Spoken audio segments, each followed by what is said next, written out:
Social media पर बानी PTI की पिम्स मुंतकिली और आंखों के इलाज से मुताल्लिक अफवाहों का बाजार इस कदर गर्म होगा, शायद ही हुकूमत ने इससे मुताल्लिक गुमान किया होगा। ताहम गुज़िश्ता रोज विफाकी वज़ीर इत्तलात अता तारड़ की जानिब से खबर की तस्दीक के बाद नया पेंडोरा बॉक्स खोल दिया है। दूसरी जानिब पीटीआई ने मंगल को दावा किया था कि इमरान खान को एक इंतहाई हसास आंख का इन्फेक्शन लाहक है, जिसका अगर बर वक्त और मुनासिब इलाज न किया गया तो मुस्तकिल बीनाई को नुकसान पहुंचा सकता है। सवाल यह है कि हुकूमत ने खबर की तस्दीक के लिए क्यों इतना टाइम लिया। ईरान और मुमकिना अमरीकी हमले पर जहां खित्ते के ममालिक परेशान हैं, वहीं स्ट्रेट ऑफ हार्मोज की बंदिश पर आलमी मईशत को संगीन खतरात पर भी सवाल उठाए जा रहे हैं। यूएसएस अब्राहम लिंकन का ईरान के साहिल के करीब पड़ाव इस बात को तक़वियत दे रहा है कि शायद एक बड़ा तसादुम शुरू होने वाला है। क्या खित्ता आर्मेगेडॉन की तरफ जा रहा है? इन तमाम इशूज के साथ साथ दीगर मुल्की और बैनुल अक़वामी खबरों पर तफसील से रोशनी डालेंगे नजम सेठी।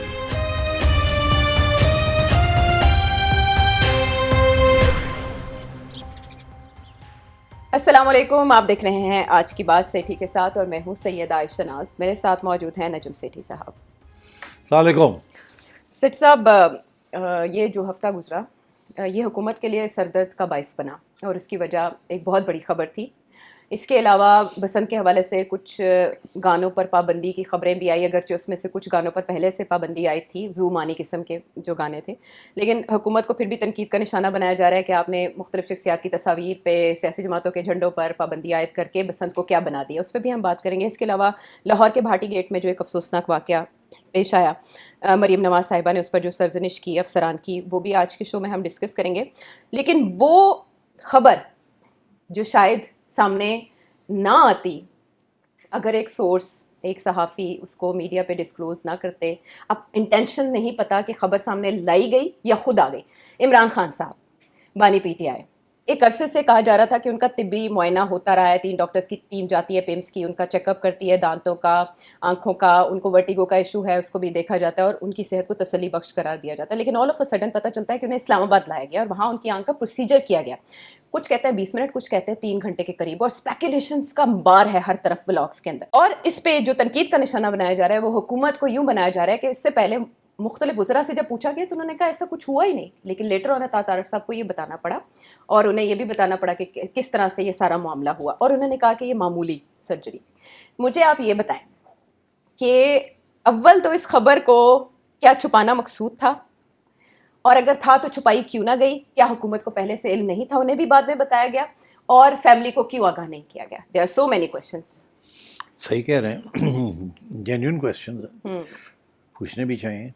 जहाँ तक मेरा खबर है या इल्म है या एनालिसिस है, सिचुएशन ये है कि कुछ माह पहले इमरान खान ने जिक्र किया था या कंप्लेन किया टू एक बहन को जी कि आँख में कोई मसला है। जी, आंखों में सुर्खी की उन्होंने शिकायत की थी हलीमा खानम से 2 दिसंबर से भी 2 माह पहले। उसके बाद जब 2 दिसंबर को आखिरी मीटिंग हुई इनकी उस्मा खान से, उस्मा से, तो उस वक्त उन्होंने कोई जिक्र नहीं किया। नहीं, उस वक्त वो कहती है नहीं किया। अगर किया होता तो बहन आके बाहर बात करती कि है मसला, इनको दिखाया जाए etcetera. So he didn't complain. अच्छा, अब कंप्लेंट अब आई है ड्यूरिंग दिस टाइम, यहाँ की मुलाकातें बंद थी। हाँ। अच्छा, अब वो अलग इशू है कि मुलाकातें हुकूमत ने क्यों बंद की हुई हैं, वो तो हमने ऑलरेडी डिस्कस कर लिया है कि वो नहीं चाहते कि खान साहब ये 8 की जो डेट है फरवरी की, उससे पहले कोई इन्फ्लेमेटरी या कोई फायरी किस्म के या नामुनासिब बयानबाजी करें और फिर कोई उकसाने की कोशिश करें, तो इसलिए उसको मुलाकातें ख़त्म की हुई हैं। और मैंने पहले भी कहा था कि 8 के बाद मुलाकातें इजाज़त हो जाएगी। अच्छा, अब इसके दौरान लगता ऐसे है कि खान साहब की जो आँख का मसला है वो कुछ बिगड़ता गया है। और ख़बरें ये भी हैं हमारे पास कि एक दफ़ा नहीं 2-3 दफ़ा डॉक्टर्स को बुलाया भी गया और दिखाया भी गया। जी पिछले 2-3 हफ्तों में ऐसे ही है पहले जी उनका चेकअप, मगर चेकअप बहुत उनका रहता रहा। और फिर फाइनली ये फैसला हुआ कि ये जो मसला है इसमें कोई इंजेक्शन या कुछ थोड़ी बहुत इस किस्म की इंटरवेंशन करनी पड़ेगी। अच्छा, उस स्टेज पे जो मेरा जो मुझे खबर है वो यही है कि इन्होंने पहले ये फैसला किया कि यहीं डॉक्टर्स को बुला के जेल के अंदर ही कर देते हैं। अच्छा, जो भी इंजेक्शन लगाना है, जो भी करना है, मुआयना, वो डिटेल्ड चीज़ करनी है वो यहीं कर लेते हैं, मशीनें वशीनें ले आते हैं। फिर इसके ऊपर थोड़ी सी गौर किया तो ये सोचा कि नहीं, कल को अगर सही ना हो सका या इलाज सही ना हो सका तो ये बहुत बड़ा दाग लग जाएगा, तनकीद होगी कि ये जानबूझ के नेग्लिजेंस नहीं थी, जान सोचा समझा प्लान था कि जेल में किया जाए और फिर अगर कोई गड़बड़ होती है तो हो जाए, अल्लाह ना करे। फिर ये इसके ऊपर सोच हुई थोड़ी सी, तो फिर ये सोचा कि नहीं, this not a good idea, क्योंकि ये कॉम्प्लिकेटेड है और ये मामला ख़राब ही ना हो जाए। बेहतर ये अस्पताल ले जाते हैं, आधे पौने घंटे की बात है, यही डॉक्टर्स ने कहा होगा, वहाँ ले जाते हैं और फिर वहाँ कर लेते हैं। फिर किसी ने आगे से ये कहा कि इसमें दो चीज़ें, एक तो इमरान खान की इजाज़त लेनी पड़ेगी, उसके बगैर हम उसको अस्पताल नहीं ले जा सकते फॉर अ प्रोसीजर। तो वो रिटर्न पता नहीं वो देता भी है कि नहीं देता, ये ना कहे मैं नहीं देता, आप मेरी फैमिली को बुलाएं, फिर एक नई क्राइसिस हो जाएगी। तो एक तो ये इशू है। दूसरा इशू ये है कि अगर ये जाते हैं जी, और हमें बताना पड़ेगा सबको कि ये जा रहे हैं अस्पताल, अस्पताल जाने को छुपाया तो नहीं जा सकता आसानी के साथ। तो पीटीआई तो इसको मौका लेके बाहर आ जाएगी सारी, वो पूरी लाइन जो है रियादा से लेके अस्पताल तक वहाँ लोगों को लेके आ जाएगी, और अस्पताल में भी लोग आ जाएंगे, जेल के बाहर लोग आ जाएंगे। तो उसको कैसे कंट्रोल करेंगे आप, एक नया मसला ना बन जाए लॉ एंड ऑर्डर का। अच्छा, तो फिर सोचा अब क्या करें, अस्पताल भी ले जाना है, ये भी सोचा कि रात के वक्त इंतज़ाम कर लेते हैं पिम्स में और वहाँ ले जाते हैं खुफिया, और कोशिश यही करते हैं कि पता ना चले किसी को। अच्छा, अब वो फिर आगे से ये बात आई कि पता कैसे नहीं चलेगा, कोई ना कोई तो लीक तो हो जाएगी कहीं ना कहीं से, या डॉक्टर्स लीक कर देंगे, या ये मीडिया बड़ा तेज़ है, हर जगह पे बैठे हुए हैं, पिम्स में भी बैठे हुए हैं, जालिया के बाहर बैठे हुए हैं, कैसे लेके जाएंगे, इट नॉट बी ईजी। तो हाँ ये तो है। और फिर ये सोचा कि अच्छा चलो 3-4 दिन तो खुफिया रख सकते हैं ना इसको। उसके बाद तो 8 फरवरी के बाद जब मुलाकातें होंगी तो खान खुद ही बता देगा पीटीआई को कि मुझे अस्पताल ले गए थे, तो ज़्यादा देर तक तो इसको छुपाया नहीं जा सकता। तो चले 3-4 दिन तो इसको रोके ना, ये ना हो कि 8 से पहले कोई और गड़बड़ ना हो जाए। अच्छा, तो उसको बेहतर यही है कि अभी इसको रोक के रखें, कोशिश करते हैं इसको खुफिया रखने की। फिर जनाब इन्होंने फैसला ये किया और फिर ले गए। फिर उसके बाद ले आए और 2-3 दिन तो किसी को पता ही नहीं चला। मगर मीडिया अपनी जैसे उन्हें पता था कि किसी न किसी स्टेज में मीडिया का तो पता चल ही जाएगा, बात छुपी नहीं रहेगी, या जेल से पता चल जाएगा, या हॉस्पिटल से पता चल जाएगा, या अमले से पता चल जाएगा। तो फिर ये अब सोचों में ही पड़े हुए थे तो मीडिया में स्टोरीज आनी शुरू हो गई। अच्छा, जब स्टोरीज आनी शुरू हो गई तो हुकूमत के अंदर या जो लोग ये फैसले करते हैं उनके अंदर ये डिस्कशन हुई कि इसको डिनाई कर देते हैं। अच्छा, तो किसी ने कहा ना डिनाई ना करें, अब ये खबरें चल रही हैं तो अब इसको कैसे आप डिनाई करेंगे, बात तो सही है, कल को फिर हमारे गले पड़ जाएगी आपने डिनाई किया था। तो किसी ने कहा कि नहीं, इधर लीक कर देते हैं कि हाँ सही है, उधर आप डिनाई भी कर दें। तो गवर्नमेंट ऑफिशियल्स जो हैं वो डिनाई करते जाएं और हम थोड़ी बहुत अपने जो चुने हुए लोग हैं उनको बता देते हैं कि हाँ हुआ था ऐसे और ये वजह थी। तो अच्छा चलें फिर ऐसे ही कर लेते हैं, कंफ्यूजन रखने के लिए। हाँ, उन्होंने कहा जी ये एक तो डाइवर्जन हो जाएगी। अच्छा, 8 आ रही है, उससे पहले ये इशू जो है इसको 3-4 दिन चलने देना, क्या फ़र्क पड़ता है। अच्छा। थोड़ी सी डाइवर्जन हो जाएगी, थोड़ी सी उधर से इधर आ जाएंगे लोग, और फिर जब वक्त आएगा तो हम सारी बात सामने ले आएंगे, कोई इशू कोई नहीं है। तो जितनी देर खींच सकते हैं खींचे, नहीं तो जब वक्त आएगा तो मान लेंगे बात। तो फिर ऐसे ही हुआ कि कुछ जर्नलिस्ट आखिरी वक्त तक कहते रहे कि नहीं कोई मुलाकात नहीं हुई, कुछ कहते रहे हमने सुना तो है कुछ मगर कंफर्म नहीं हो सकता, और एक दो ने कह दिया कि नहीं जी हमें पक्की बात है, हमें पता है। फिर एक लीडिंग न्यूज़पेपर अखबार में आ गई बात कि नहीं, जो कि इस किस्म की खबर नहीं छापते आमतौर पे जब तक उनके पास पक्की खबर ना हो। तो उसमें जब आ गई बात तो फिर उन्होंने कहा जी अब मान लेते हैं। अच्छा, अब वो जब मान ली बात तो एक दिन पहले ही इनफैक्ट कि हाँ जी ऐसी बात है, फिर ये नया डिमांड शुरू हो गया कि जी अगर यही बात है तो फिर आपने हमारे डॉक्टर्स को क्यों नहीं, हमें इतला क्यों नहीं दी, फैमिली को इतला क्यों नहीं दी, शोर पड़ गया। अच्छा, तो उन्होंने फिर सोचा कि अब क्या करें जी। तो उन्होंने कहा फिर अब यही रास्ता है कि अब फिक्र की क्या बात है, आप उनको इजाज़त दे दें कि अपने डॉक्टर्स ले आए। तो ये मेरा ख्याल है कल फैसला हुआ है। अच्छा, कल शाम को ये फैसला हुआ है कि जी ठीक है, अगर ये अपने डॉक्टर्स लाना चाहते हैं तो ले आए। अच्छा, और दैट इज़ हाउ ये बात आगे गई है, because as far as I know. अच्छा, कल शाम ये फैसला हो गया था।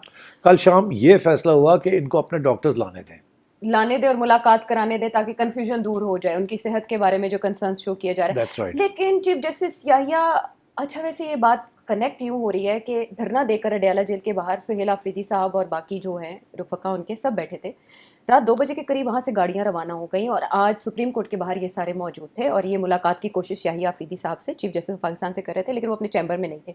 और अभी अभी थोड़ी देर पहले ये खबर आई कि उनकी मुलाकात 30 मिनट के लिए जारी रही, हो गई मुलाकात, जिसमें उन्हें ये श्योर किया गया है सलमान अकरम राजा साहब के बकौल कि बानी पीटीआई और उनकी सिस्टर्स को मेडिकल रिपोर्ट्स दे दी जाएंगी और रिपोर्ट मिलने के बाद जो डॉक्टर्स हैं उनको उन तक एक्सेस भी दे दी जाएगी। अच्छा, अब ये मैं आपको बता देता हूँ ये कैसे होती हैं ये चीज़ें। हाँ, फैसला तो कल शाम को हो गया था। वही ना, उसके बाद 2 बजे उन्होंने ऑल ऑफ अ सडन सब वहां से सिट इन खत्म कर दिया, धरना खत्म कर दिया डयाला के तो बाहर। इशारा हो गया था इनको, हाँ पीटीआई को, हाँ हाँ कि आप ऐसे करें, आप चले जाएं चीफ जस्टिस के पास, जी, आपको वहाँ रिलीफ मिल जाएगी ओके, और सुप्रीम कोर्ट की जय जयकार भी हो जाएगी। ओके, और हमारे ऊपर भी कोई प्रेशर नहीं होगा। हम्म, अब चीफ जस्टिस साहब कह देंगे तो हम कर देंगे। फैसला इन्होंने पहले कर लिया था ठीक, कि अब दे देनी है एक्सेस। ओके, जब एक्सेस देनी है तो ऐसे तो ना लगे कि हम कमज़ोर हैं, अंडर प्रेशर आके हमने दिया है। तो हमें अगर वही लीगल ऑर्डर होता तो हम कर देंगे। तो मेरा ख्याल है कि उधर इनको कह दिया कि उधर जाएं आप अच्छा, और हो जाएगा काम आपका, उधर कह दिया कर दें इनका काम।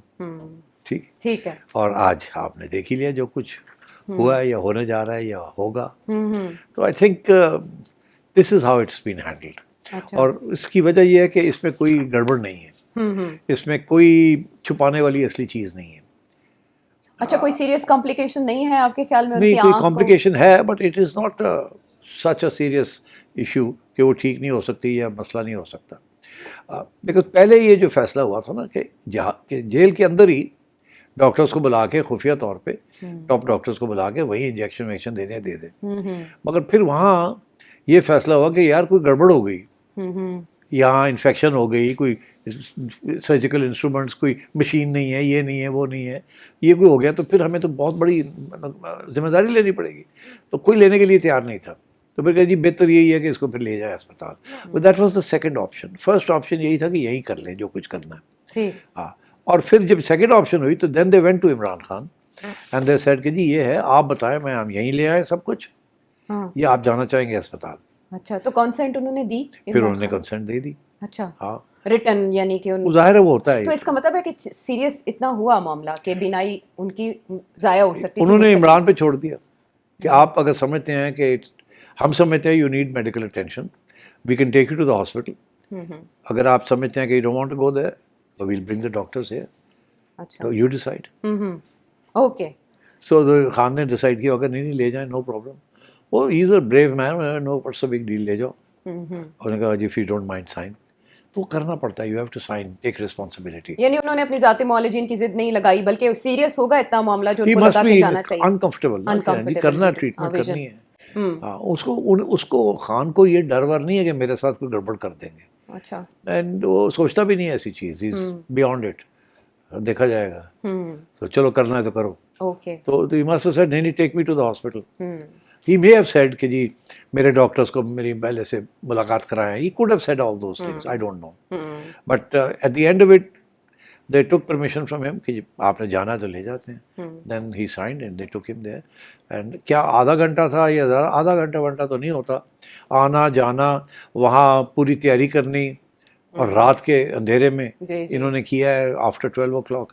तो डॉक्टर्स को बुलाना, स्टैंड बाय करना, पूरा पैराफर्नेलिया होता है, नर्सेज होती है, ये होती है, you know the whole thing। हालांकि it's an injection basically that they've given him, but injection तो it takes seconds। ठीक, तो सेठी साहब अब सारे जब कंसर्न्ड हैं और यहाँ तक बात आ गई है कि उनके ज़ाती मुआलिजीन को एक्सेस दे दी जाएगी, तो उसके बाद उस रिपोर्ट को पब्लिक भी किया जाएगा कि सर्जिकल प्रोसीजर हुआ, इंजेक्शंस दिए गए, क्या हुआ? नवाज शरीफ साहब की तो रिपोर्ट्स एक बोर्ड के पास देखिए, ही अब थी अगर ना? उनके अपने डॉक्टर्स को इजाज़त दे दी जाएगी तो ये सारी बातें फिर बाहर आ जाएंगी।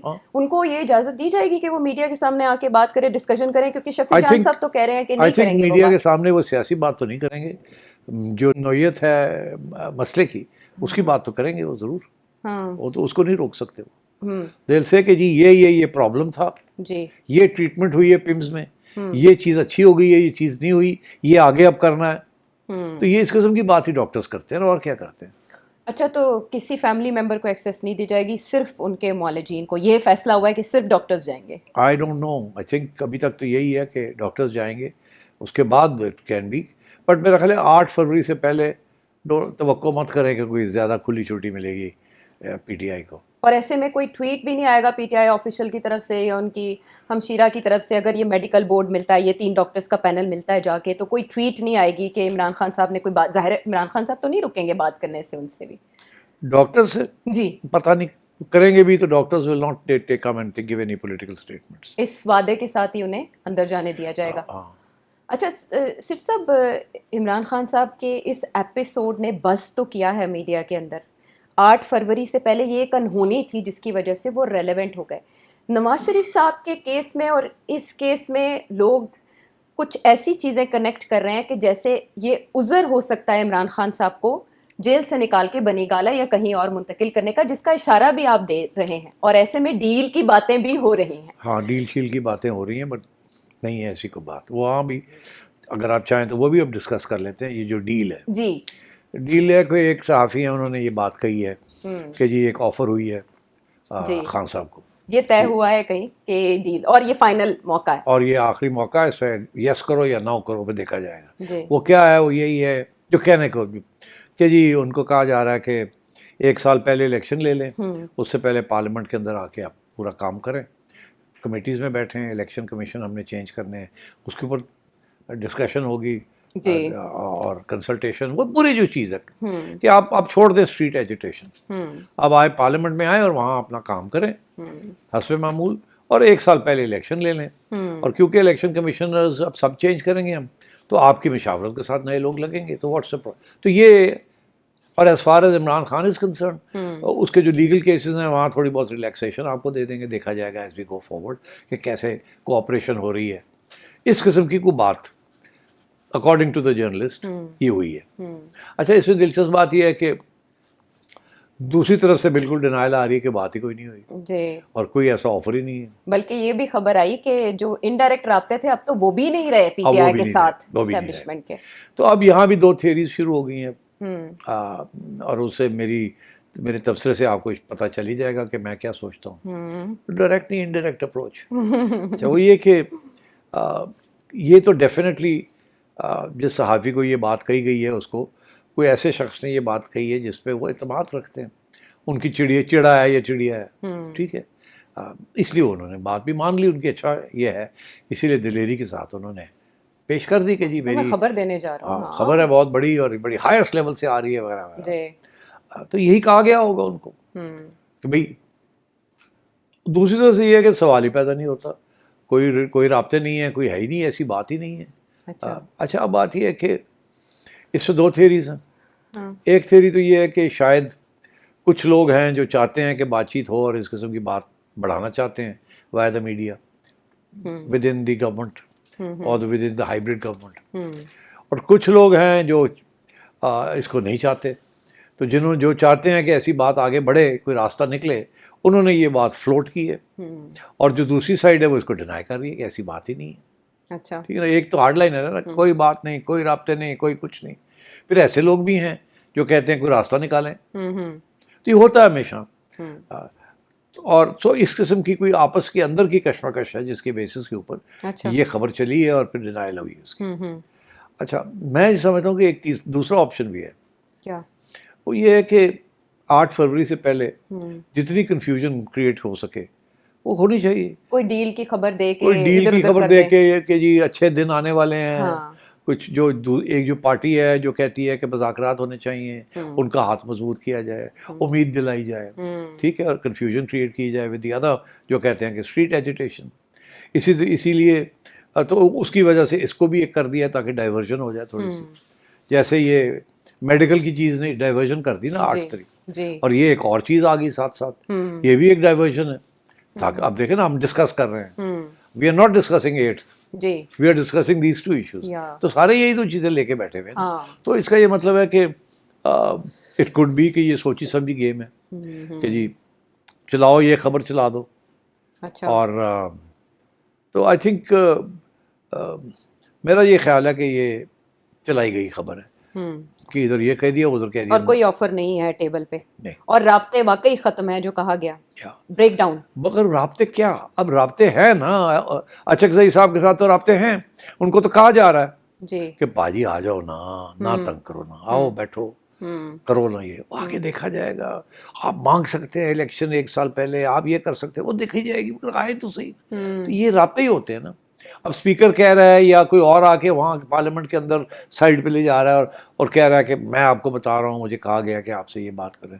वो कहेगा तेरी हैसियत की है, मतलब समझ जाएं आप डायरेक्ट तो नहीं हो सकते, मुझे कहा गया। ये चीज़ें चलती हैं, पैगाम आते हैं, कोई आज लेके आता है, कोई लेके जाता है, कोई पता नहीं होता इसकी हैसियत क्या है, या खुद ही आ रहा है या खुद अब बना रहा है अपना केस, इसको कहा गया तुम बात करो।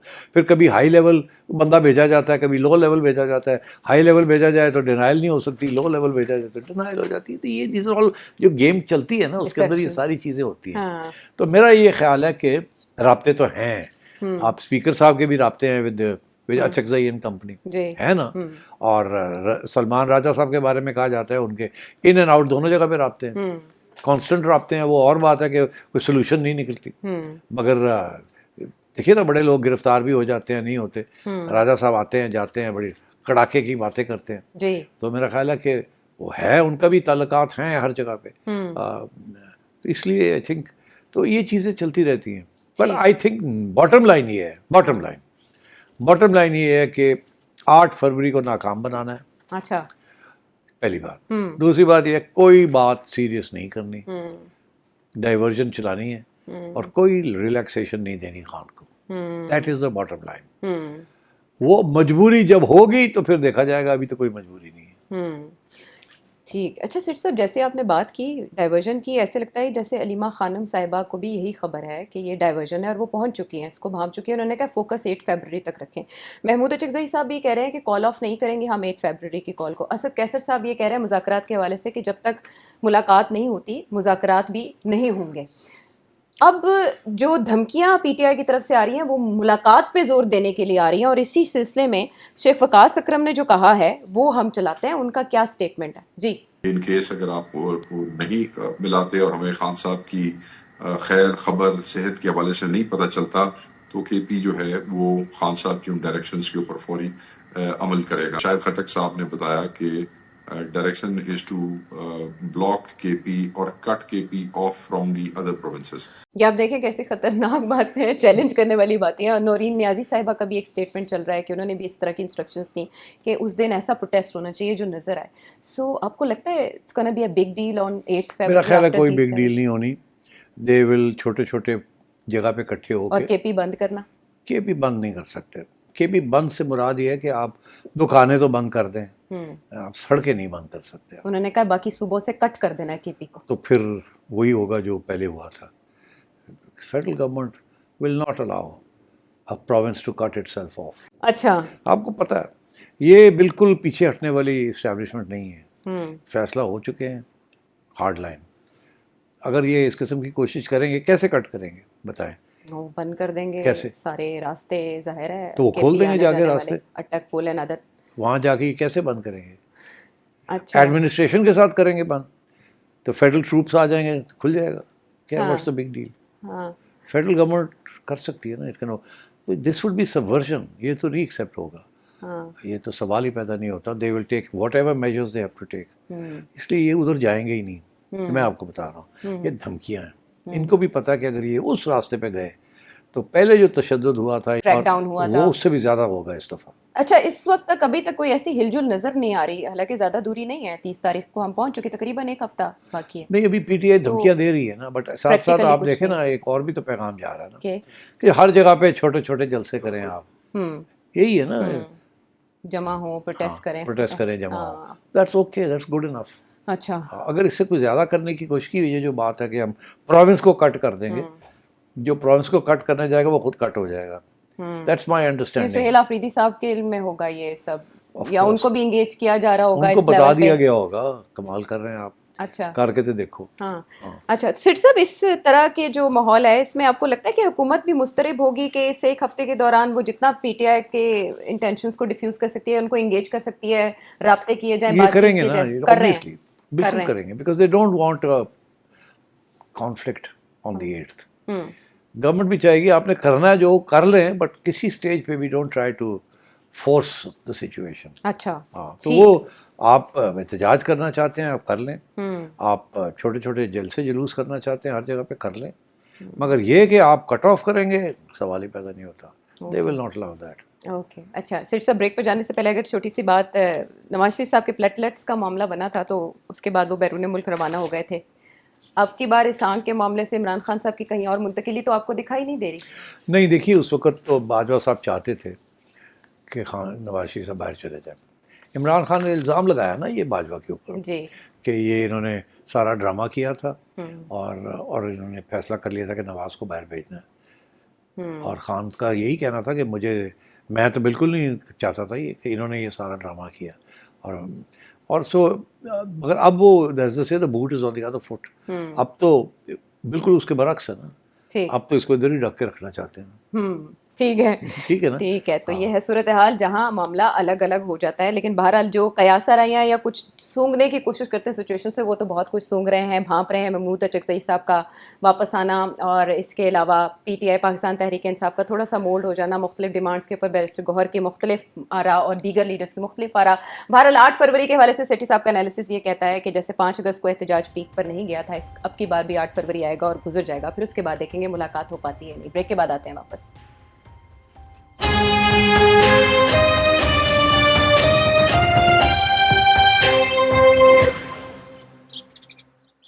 शो में साथ देने का शुक्रिया। और अब बात मरियम नवाज साहिबा की, जिनकी गूंज सबने सुनी और वो जो सरजनिश जिस अंदाज में उन्होंने ब्यूरोक्रेसी की शायद ये पहली मिसाल थी। उनका लहजा क्या था और क्या मामला हुआ? भाटी गेट में एक अफसोसनाक वाक़या पेश आया। हमने इससे पहले ऐसे इंसिडेंट्स कराची में रिपोर्ट होते देखे और वहाँ पर फिर मेयर साहब अच्छी खासी तनकीद की जद में आते थे। तो मरियम नवाज साहिबा ने पंजाब को मिसाल बनाया, चाहे वो आग लगने का वाक़या हो, आतिशज़दगी का, या फिर ये गटर के ढक्कन का मामला। उन्होंने कहा मैं खुद मॉनिटर करती हूँ, उसके बावजूद ये इंसिडेंट हुआ। अच्छा, इंसिडेंट के बाद ये हुआ कि उसको दबाने की कोशिश की गई।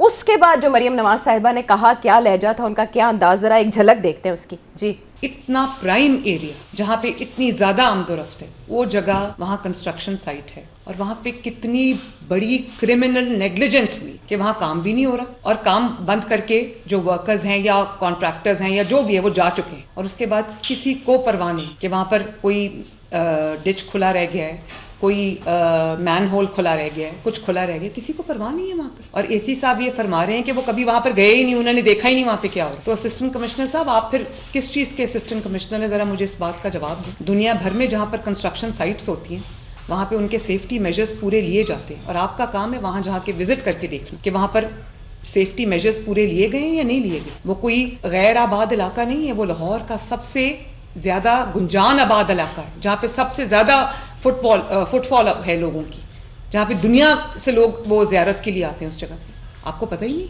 सिर्फ सब इस अंदाज पे तहसीन भी की जा रही है, तनकीद भी की जा रही है। इससे पहले कभी ऐसी मिसाल देखने में आई? आप भी तो CM रहे हैं। ये अंदाज ब्यूरोक्रेसी को इस तरह मुखातिब करने का हौसला अफजाई करेगा या हौसला शिकनी, या काम बेहतर होगा? देखिए, शहबाज शरीफ साहब तो झिड़के दे देते थे, वो तो मुअत्तलियाँ करते थे, जिधर जाते थे मुअत्तल कर देते थे। मुअत्तल करते थे, मगर इस किस्म की पब्लिक झिड़की नहीं देते थे। ये मेरा ख्याल है सोच समझ के मरियम ने किया। क्यों? I think she wants to send a message to the bureaucracy. For because देखिए ना, सारी तो ब्यूरोक्रेसी से काम ले रही हैं, वो पॉलिटिशियन से तो काम ही नहीं ले रही। वो पूरा एक मॉडल है ना डेवलपमेंट का। ये शहबाज शरीफ साहब का डेवलपमेंट मॉडल है जो मरियम ने इसको बहुत आगे ले गई है कि जो भी काम करवाना है वो लोकल बॉडीज़ के ज़रिए नहीं करवाना, वो सिविल सर्वेंट्स से ज़रिए करवाना है, ब्यूरोक्रेसी के ज़रिए करवाना है। आमतौर पे तो politicians take charge of all these things ना, लोकल गवर्नमेंट के जो ऑफिशियल्स होते हैं, इलेक्टेड ऑफिशियल्स होते हैं। यहाँ तो कोई नहीं है ऐसा। यहाँ तो ऑल दी एडमिनिस्ट्रेशन जो है, उसके जो भी काम है, लोकल गवर्नमेंट हो, प्रोविंशियल हो, कुछ भी हो, is in the hands of bureaucrats. तो वो, और ये मॉडल बड़ा कामयाब है इन टर्म्स ऑफ डिलीवरी, ठीक, क्योंकि obviously civil services train to do this. मगर और मरियम ने बिल्कुल पूरा अपना भरोसा जो है, अपना सारा रिलायंस जो है ऑन द ब्यूरोक्रेसी है। अच्छा, अब बात यह है कि इस किस्म की चीज़ जब होती है, अच्छा, तो फिर जाहिर है देन वो एक्स ने तो फॉल करना ही करना है। बिकॉज आपने तो चुन चुन के लोग लगाए हुए हैं और आप कहती हैं कि सब बंदा हर एक को मेरिट पे लगाया है, कोई सिफारिश नहीं है, MNA की, MPA की, ट्रांसफर्स पोस्टिंग्स मेरिट पे हो रही हैं, एफिशिएंसी के ऊपर चेक रखा गया एंड सो ऑन। तो ये उन्होंने मेरा ख्याल है पैगाम दिखाया है, दिया है सारी ब्यूरोक्रेसी को कि since you are now the chosen, आपके ऊपर सब जिम्मेदारियां हैं और आप अगर इस किस्म की चीज़ करेंगे नेग्लिजेंस, तो फिर यू विल हैव टू पे द प्राइस फॉर इट। और मैंने जिम्मेदारी, क्योंकि मैंने आपको चुना है, और अगर आप डिलीवरी नहीं देंगे then I will act on you.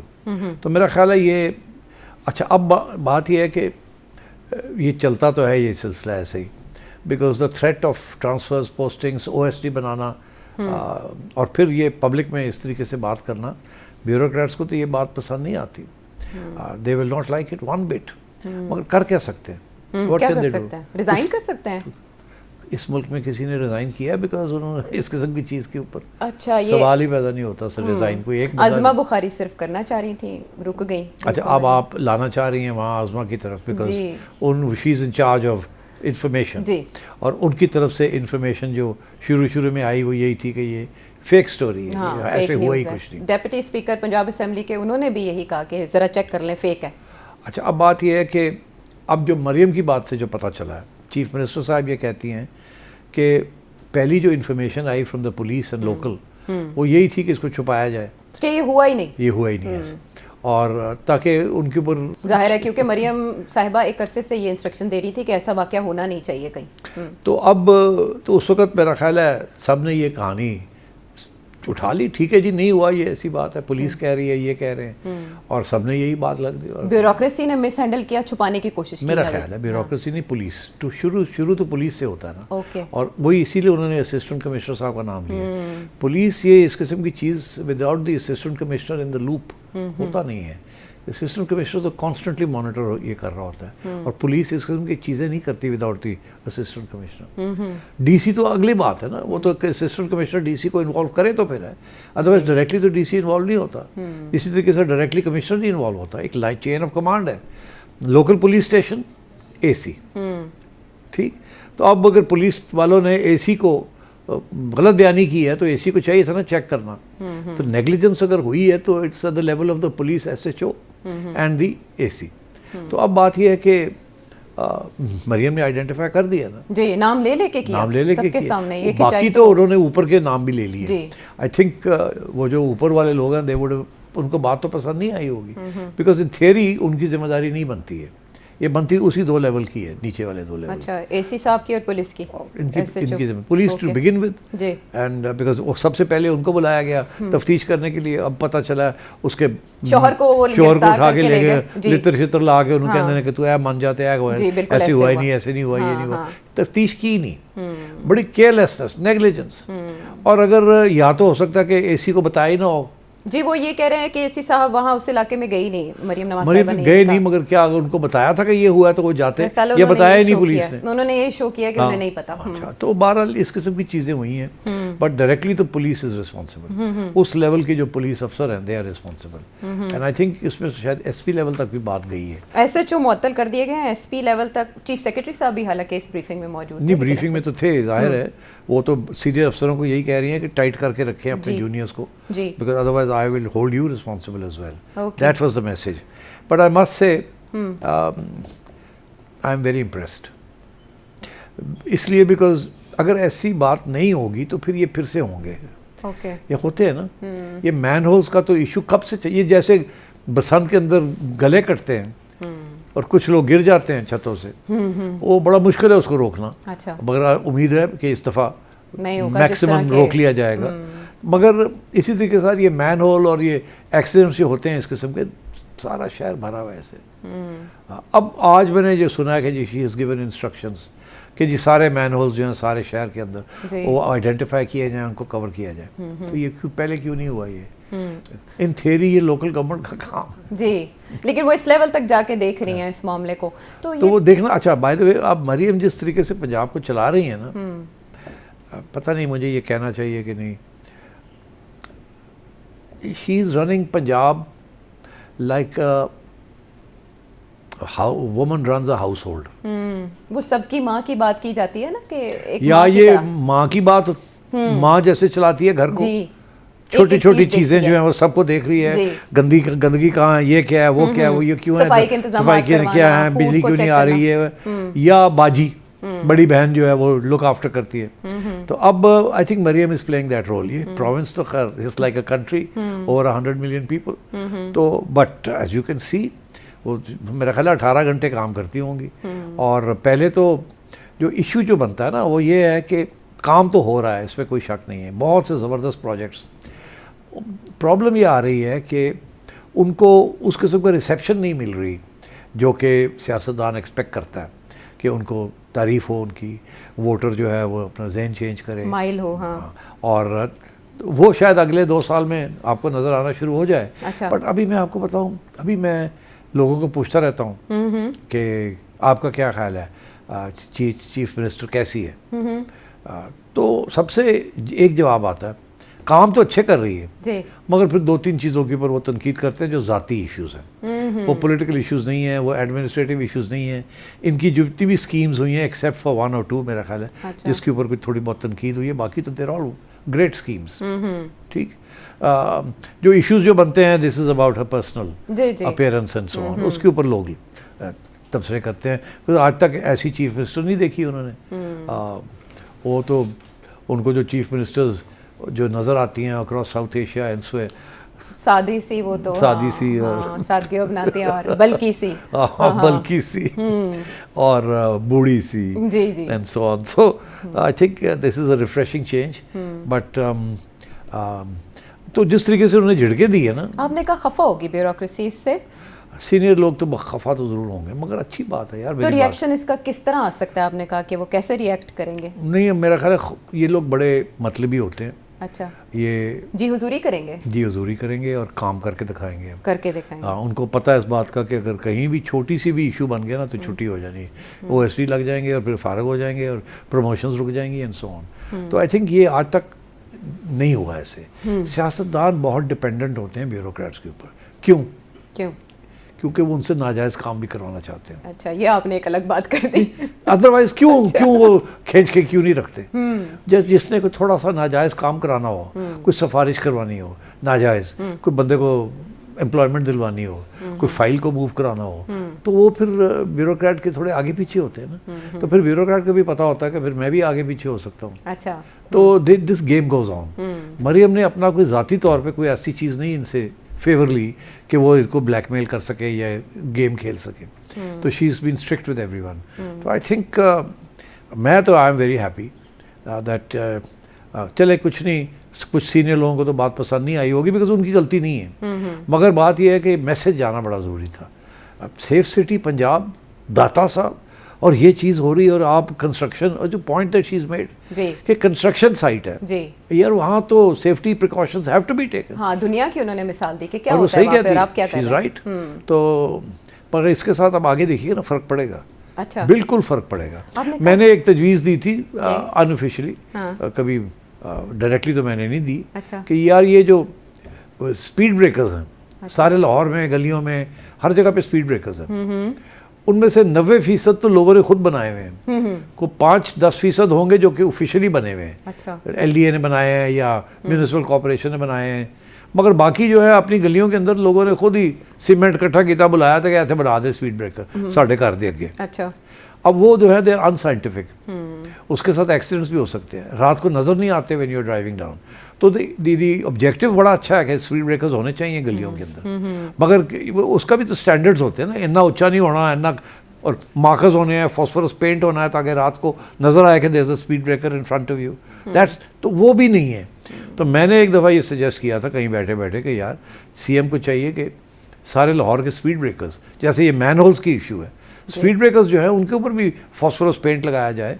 और जैसे कि आप देखते हैं जब हाईवेज में जाते हैं तो वो फॉस्फोरस पेंट लगा होता है, कैट आई, हाँ, वो कैट आइज भी लगी होती है, और वो रिफ्लेक्शन पेंट भी होता है जो रिफ्लेक्ट करता जी। है। तो ये भी स्पीड ब्रेकर्स के ऊपर एक साइज, एक तरीके के स्पीड ब्रेकर्स होने चाहिए, और उसके साइंटिफिक प्रिंसिपल्स हैं स्पीड ब्रेकर्स के, अकॉर्डिंग टू दैट ये होना चाहिए।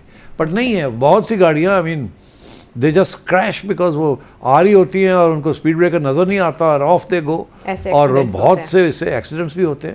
And I think this is something the chief minister needs to look at also, speed breakers, this is a dangerous sign. हाँ, लेकिन शायद वो आपने इन पर्सन नहीं ना दिया ये मशवरा, तो इस तरफ निगाह नहीं गई, लेकिन ये बहुत इंपॉर्टेंट है इसकी तरफ। जिस तरह आपने कहा कि वो छोटे से छोटे लेवल पर भी आके काम करे और एक मैसेजिंग कर रही है, तो फिर she should look into this also. Messaging आगे सुबह का इशू भी आना है सेठ साहब, ये उस लेवल की भी मैसेजिंग है या ये बसंत के मौके पर ही 6, 7, 8 तक महदूद रहे? नहीं, ये पॉलिसी इश्यूज हैं।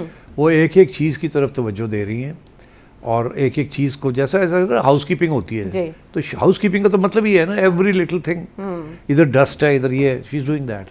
वो एंड सिर्फ लाहौर नहीं, शी इज़ फोकसिंग। अब देखिए ना, इलेक्ट्रिक बसेस ये हो रही हैं, अब पेट्रोल स्टेशन के ऊपर चार्जर्स लगेंगे जी। ये सारा कुछ जो है इट्स पार्ट ऑफ डेवलपमेंट। उन्होंने फ्रूट्स की रेडियां बनवा दी हैं बाकायदा, और तजावुजात के खिलाफ जो बड़े पैमाने पर लाहौर में ऑपरेशन हुआ है, इससे पहले ऐसा देखा नहीं गया। So I think these are all very good developments. और ये सिंध के अंदर भी सोचना चाहिए उनको। अच्छा, आपको ये सिंध की बात हुई, एक और बड़ी इंटरेस्टिंग खबर साथ साथ ही देता चलो। जो मेरी चिड़ी है वो ये बता रही है कि फेडरल गवर्नमेंट ने और सिंध गवर्नमेंट ने बैठ के कुछ फैसले किए हैं कि अब कराची के लिए कुछ करना है। अच्छा। तो ये कराची वालों के लिए खबर है कि सिंध गवर्नमेंट और फेडरल गवर्नमेंट ने मिलके फैसला किया है कि 300-400 अरब रुपया अच्छा अब कराची के लिए प्रोजेक्ट्स बनाने हैं, कि सफाई करनी है, पानी की सहूलत करनी है, बिजली ठीक करनी है, ये सारी चीज़ें वहाँ की सिविक फैसिलिटीज़ जो है इनको ठीक करना है। अच्छा। और आपका क्या ख्याल है कि किसको कहा गया कि आप तवज्जो दें इसकी तरफ? बिलावल भुट्टो जरदारी साहब को नहीं, शाहजहां साहब। अच्छा, मोहसिन नकवी साहब को। जी जी जी। असल में धमकियों का जो एक आया ना प्रेशर के विफाक के अंडर कर देंगे, और फिर मुस्तफ़ा कमाल साहब जब बोले तो उसके बाद ये डेवलपमेंट तो होनी थी। अच्छा, तो अब मैं आपको खबर दे रहा हूँ कि मोहसिन नकवी साहब अब कुछ अरसा कराची में आना जाना रखेंगे। अच्छा। और अब कराची की तरफ तवज्जो देंगे। ठीक है। हाँ, तो आप सोचिए अब कराची वालों का क्या होगा कालिया। कराची वाले जो है इंतजार फरमाए, शाहजहां आ रहे हैं, काजी नहीं शाहजहां आ रहे हैं। लेकिन सेठ साहब वो तो बेटे हैं ना, मुंह बोले बेटे हैं आसिफ अली जरदारी साहब के, तो ऐसा तो कोई वो बेटे बड़े बड़े लोगों के बेटे हैं। अच्छा, चले ऑफिशियली तो यानी कि स्क्रीन पे तो जरदारी साहब ने ही कहा था उन्हें अपना बेटा। अब सेठी साहब के इस खबर के अंदर बहुत से पैगाम हैं पिन्हा, और क्या क्या हो सकता है आने वाले दिनों में। बहरहाल जो गुल प्लाजा इंसिडेंट हुआ वो बहुत ज़्यादा बड़ा सानहा था, जिसके बाद इस तरफ तवज्जो देने की तौफीक हुई। इसी में खैर का ये पहलू है पोशीदा। वापस आते हैं एक ब्रेक के बाद।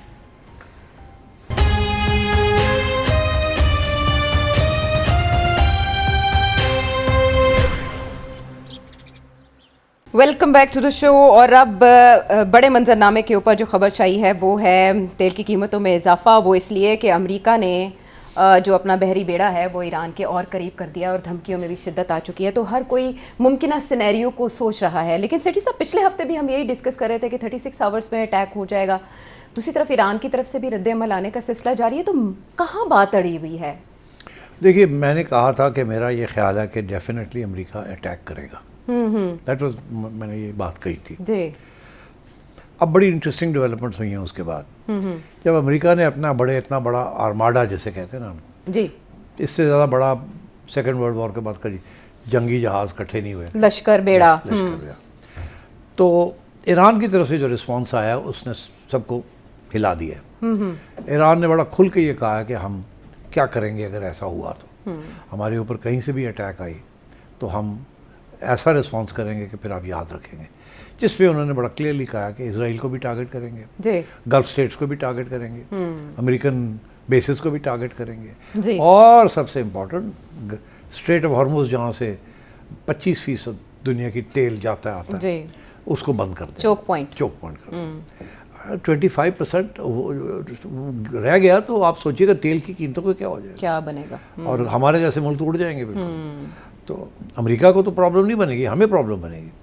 सो खैर एनीवे, तो इस किस्म की धमकी के बाद असेसमेंट हुई वहाँ पेंटागन में, और मेरी इन्फॉर्मेशन ये है कि पेंटागन ने जो रिपोर्ट दी है डोनाल्ड ट्रंप को, वो ये दी है कि 2-3 मसले हैं। एक तो ये है कि हमारा भी नुकसान होगा इसमें, जब ईरान काउंटर अटैक करेगा तो हमारे भी सोल्जर्स मारे जाएंगे जो हमारे बेसिस में, उनको इतनी प्रोटेक्शन नहीं मिल सकती। दूसरा ये हमारे जो जंगी बेड़े हैं जो नेवल है उनके ऊपर भी सुइसाइड बॉम्बिंग होगी और अटैक्स होंगे और मिसाइल्स आएंगे। और यहाँ तक कि कुछ लोग ये भी फिक्र कर रहे थे कि जो उनके एयरक्राफ्ट कैरियर है, खा वो 700-800 किलोमीटर दूर है, अरेबियन सी में, इंडियन ओशन में उन्हें दूर करके रखा, मगर ईरान की मिसाइल्स वहाँ तक भी पहुँच सकती हैं, मगर because it's a big ocean, तो इट्स, और वो चल भी रहा है, एक जगह पे खड़ा नहीं है, तो it might be not so easy, but still it can come under attack. और ईरान ने तो कहा कि हम उसको अटैक करेंगे। जी, उन्होंने कहा है ये मुमकिन है, बिल्कुल पॉसिबल है, 100% पॉसिबल है। अच्छा, इससे ज़्यादा जो ख़तरा है वो ये है कि जो मिसाइल्स हैं सुपरसोनिक मिसाइल्स, वो सारी जो हैं दे विल ऑल इसराइल तक पहुंच जाएंगी। और उनका जो सो कॉल्ड डोम है उसको रोक नहीं सकेगा। उनमें से बहुत सी जो है वो गिरेंगी और कैजुअल्टीज होंगी। और क्या इसराइल तैयार है इसके लिए कि नहीं? इसीलिए इसराइल की तरफ से अभी कोई बयान नहीं आ रहा कि अटैक करें अटैक करें अटैक करें। अभी डोनाल्ड ट्रंप खुद ही लगा हुआ था जी। आपने देखा कोई बयान नहीं आया नेतन्याहू से नहीं। कि जी आप करें, अभी करें, अभी करें। लॉकडाउन सोचे, सब सोचों में पड़ गए हैं कि ईरान क्या कर सकता है काउंटर। और ईरान की तरफ से ये है कि हम जब नीचे जा रहे होंगे तो हम हर कुछ सबको लेके डूबेंगे, हम नहीं छोड़ेंगे। तो एक तो ये इसके ऊपर थोड़ा सा गौर फिक्र शुरू हो गया। अच्छा, अब बड़ी इंटरेस्टिंग बात ये है कि डोनाल्ड ट्रंप ने पहले ये कहा, जिससे अब लगता है ऐसे है कि अब जहन में थोड़ी सी कन्फ्यूजन आ गई डोनाल्ड ट्रंप के करना है कि नहीं करना, और अगर करेंगे तो क्या होगा। पहला तो ये था कि हम क्यों जा रहे हैं वहाँ। हम इसलिए जा रहे हैं कि न्यूक्लियर ख़त्म करने के लिए जी। मगर वो लोग कहते हैं वो तो आपने पहले मिडनाइट हैमर में आपने कहा ऑब्लिटरेटेड, हमने कर दिया ऑब्लिटरेटेड, तो आप क्या करने जा रहे हैं? क्या करने जा रहे हैं? पहले तो ये कहा कि जी न्यूक्लियर के लिए जा रहे हैं। जब लोग आपने आगे से जवाब दिया वो तो आपने कर लिया हुआ पहले। अच्छा, फिर कहा नहीं वो जो मिसाइल्स जो है ना जिससे बहुत खतरा है, वो मिसाइल रेजीम को हमने डिसमेंटल करना है।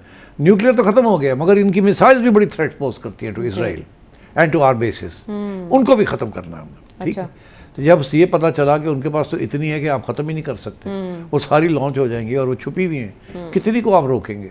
आपके पास एंटी मिसाइल नहीं है आपके पास, वो शॉर्टफॉल है, शॉर्ट सप्लाई है। अगर आपको 100 चाहिए तो आपके पास सिर्फ 25 हैं इस वक्त। अच्छा। मतलब है कि ये परसेंटेज है, तो इसलिए वो भी आप नहीं रोक सकते। तो फिर आखिरी स्टेज पे ये कहा कि नहीं वो हम तो बचाने जा रहे हैं उन लोगों को जो कि मुजाहरे कर रहे हैं और उनको ये फांसी देना चाहते हैं, तो हमने इनको ये धमकी दी है कि आप रोके नहीं तो हम आ रहे हैं। तीसरी एक्सक्यूज दी है। अच्छा, अब वो क्या हुआ है कि वो जो सो कॉल्ड डेमोन्स्ट्रेशंस हो रही थी वो मिड जनवरी में ख़त्म हो गई, उनको ईरानियंस ने काबू कर लिया, और जिन लोगों को गोली वोली चली जो मर गए मर गए। अब वो भी इशू नहीं रहा क्योंकि अब कोई नए डेमोन्स्ट्रेशंस नहीं हो रहे, वो ख़त्म हो गए।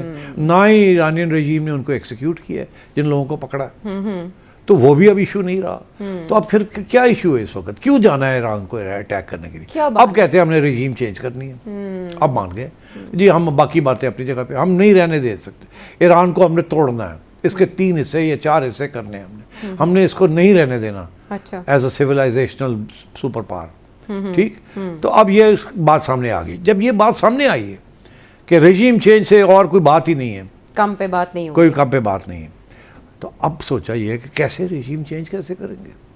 अब रजीम चेंज करने के तरीके कौन से हैं? क्या है? एक तरीका तो यही था ना कि लोगों को उकसाया जाए, उनको हथियार दिए जाएं, स्टारलिंक दिया जाए, इंटरनेट रिस्टोर किया जाए। वो इंटरनेट भी बंद हो गया, रूस और चाइना ने हेल्प की है ईरान की, और इंटरनेट ब्लॉक हो गया। वो तो तवक्को ही नहीं कर सकते थे कि ये हो सकता है। इसी तरीके के साथ टर्की ने हेल्प की है ईरान की। वो जो घुसपैठिए आ रहे थे जो कि अमेरिकन CIA भेज रही थी लोगों को, टर्किश इंटेलिजेंस ने बता दिया है वो कुर्दिश इलाकों से आ रहे थे और उन इलाकों से आ रहे थे जो कि टर्की बड़ा क्लोज वॉच रखता है। टर्की ने ईरान को बता दिया कि उधर से लोग ये भेज रहे हैं टेररिस्ट जो आपके आके उकसा रहे हैं लोगों को। तो टर्की ने इन्फॉर्मेशन दे दी, इन्होंने जाके वहाँ ठाठा करके उनको फारग कर दिया। तो वो भी जो था एक अटैम्प्ट हो रही थी वो भी ख़त्म हो गई। अब रह गए जो लोग डेमोन्स्ट्रेट कर रहे थे वो भी इन्होंने मारकुटाई करके रोक दिया। तो अब कोई अमेरिका के पास बड़ा मुश्किल हो गया, रजीम चेंज कैसे करेंगे। वो जो सारे तरीके थे रजीम चेंज, अब ये है कि कुछ जर्नैल ये कह रहे हैं कि नहीं, अभी रजीम चेंज करने का यही तरीका है कि पहले एक बमबारी की जाए लंबी, जल्दी से जल्दी प्रीएम्प्टिव बमबारी की जाए और हेडक्वार्टर्स को टारगेट किया जाए, और उसके साथ कोशिश ये की जाए कि ईरान के अंदर कोई कू हो जाए। ईरानियन गार्ड्स जो हैं वो खोमेनी के खिलाफ या ये करंट इनके खिलाफ कोई खड़े, जैसे वेनेजुएला में इन्होंने करवाया था, जैसे करवाया था। हाँ। मगर प्रॉब्लम यहाँ ये आ रही है कि यहाँ वो मौका नहीं मिल रहा इनको।